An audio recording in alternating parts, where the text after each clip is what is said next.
in India alone, we use around 9.5 metric tons of plastic per year.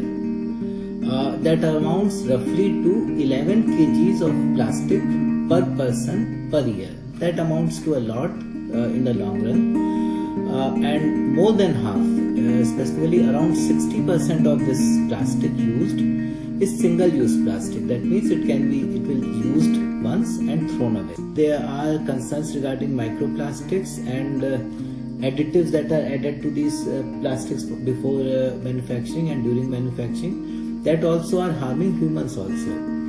So because of all these environmental and ecological concerns, we decided to work on biodegradable plastics. Specifically right now we are working on single-use plastics for packaging applications. So there are few concerns and there are few drawbacks of biodegradable plastics. Now the question comes, of course there are drawbacks, but what can we do? The main thing is what can we do and what are the salient features of our research that we are doing to overcome these. So as raw material, we are using seaweeds that we get from coastal regions in India, and India being the largest peninsula in the world.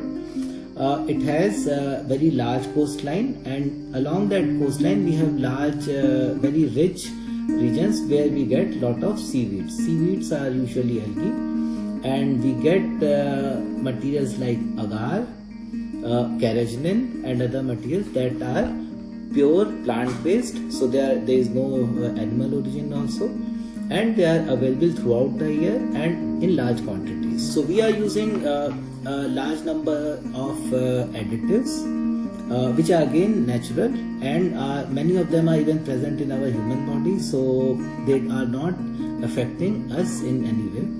So we are adding plasticizers and reinforcement in addition to some cross-linkers. What they do is they improvise the properties. For example, plasticizer make it less brittle, so the material can be more compliant to use. At the same time, we use reinforcement to make the material strong. Cross-linkers, what they do is they avoid water absorption on the surface and make the material more resistant to water. So even if you put the material in water, it will not absorb water and lose its property. Regarding microbial attack, we add some materials in very small quantity. They are enough to prevent bacterial onslaught during use. However, when we throw it in the landfill, the material is still biodegradable. So we are working with these synergistic effects between plasticizers, reinforcements and cross-linkers to maintain the property.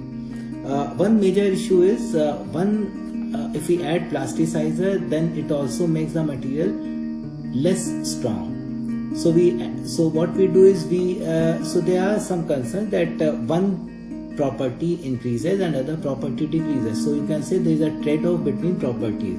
If we make the material more compliant or pliable, then it will be less strong. So one way to look at this as a trade-off. On the other hand, we look it as more of an opportunity, because now adding different amount of plasticizers, reinforcements and cross-linkers, we can control what property we need for a specific application. So we can make a material which is very, very strong, of the order of more than 100 megapascal in tensile strength, and as compliant or as pliable as human skin. So it can have large application in a wide gamut of packaging industry. So how far are we into our work? That means, is it ready to be launched or we are in still lab scale? So there is a thing called TRL, Technology Readiness Level. So right now we are around between 3 and 4 TRL. So we are still at lab scale, but we are also working to scale up. So two things: we are designing a pilot scale plant where we are using material of interest and modifying it and making the final product. In addition to that, we have our we have FMCG leader working with us. We are actively collaborating, and together we get lot of industry input from them. meaning what are the properties they need for a specific application and what are the processes that can be used. So that becomes very important because we get very strong industry background from our industrial partner, and they are the leaders in FMCG group. What is our future focus?